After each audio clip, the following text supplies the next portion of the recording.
Election commission एक संवैधानिक एक कॉन्स्टिट्यूशनल बॉडी है, एक इंडिपेंडेंट बॉडी है। और जिस तरह के आरोप आप एक कॉन्स्टिट्यूशनल बॉडी पे लगा रहे हैं, तो ऐसे प्रेस कॉन्फ्रेंस करके आरोप लगाने से आप अपनी गरिमा भी गिरा रहे हैं और उस कॉन्स्टिट्यूशनल बॉडी की भी गरिमा आप गिरा रहे हैं। इलेक्शन कमीशन तो कह रही है कि ठीक है, अगर आपको कोई समस्या आप हमको एफिडेविट करके उसको आप दीजिए, आप उसको फॉर्मल तरीके से आप उसको हमको लिख करके दीजिए, पर आप वो करना नहीं चाह रहे हैं और आप पूरे देश को गुमराह कर रहे हैं। पूरे देश में आप एक फॉल्स प्रोपेगेंडा स्थापित करना चाह रहे हैं कि वोट चोरी हो रहा है, वोट चोरी हो रहा है। अरे वोट अगर चोरी हो रहा है और आप इतने गंभीर हैं उसके बारे में, तो आप उसका जो प्रॉपर फॉर्मल स्टेप्स है आप वो ना लीजिएगा भाई।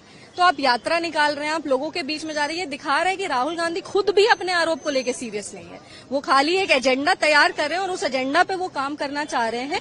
लेकिन हमको लगता है कि भारत की जनता, बिहार की जनता पूरी तरीके से राहुल गांधी के जो ये फॉल्स प्रोपेगेंडा है उस पे वो नहीं आने वाली है और आने वाले बिहार विधानसभा चुनाव में ये दिख जाएगा। नहीं देखिए, सबसे पहले तो जो वो यात्रा कर रहे हैं और जिस भी तरीके से जो भी इसके पीछे का उनका छुपा हुआ मोटिव हो, इस यात्रा से उनके गठबंधन को कोई फायदा नहीं होने वाला है, क्योंकि बिहार की जनता पूरी तरीके से अपना मन बना ली है कि जिसने बिहार में विकास किया है सिर्फ उसी को जिताना है। जहां तक रही बात उनके जो भी गंभीर आरोप उन्होंने इलेक्शन कमीशन पे लगाए हैं, तो उनको समझना चाहिए कि इलेक्शन कमीशन एक संवैधानिक एक कॉन्स्टिट्यूशनल बॉडी है, एक इंडिपेंडेंट बॉडी है। और जिस तरह के आरोप आप एक कॉन्स्टिट्यूशनल बॉडी पे लगा रहे हैं, तो ऐसे प्रेस कॉन्फ्रेंस करके आरोप लगाने से आप अपनी गरिमा भी गिरा रहे हैं और उस कॉन्स्टिट्यूशनल बॉडी की भी गरिमा आप गिरा रहे हैं। इलेक्शन कमीशन तो कह रही है कि ठीक है, अगर आपको कोई समस्या आप हमको एफिडेविट करके उसको आप दीजिए, आप उसको फॉर्मल तरीके से आप उसको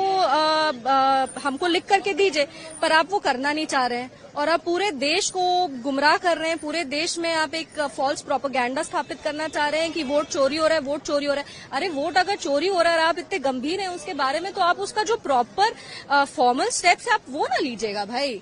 तो आप यात्रा निकाल रहे हैं, आप लोगों के बीच में जा रहे हैं, ये दिखा रहा है कि राहुल गांधी खुद भी अपने आरोप को लेकर सीरियस नहीं है। वो खाली एक एजेंडा तैयार कर रहे हैं और उस एजेंडा पे वो काम करना चाह रहे हैं। लेकिन हमको लगता है कि भारत की जनता, बिहार की जनता पूरी तरीके से राहुल गांधी के जो ये फॉल्स प्रोपेगेंडा है उस पे वो नहीं आने वाली है और आने वाले बिहार विधानसभा चुनाव में ये दिख जाएगा।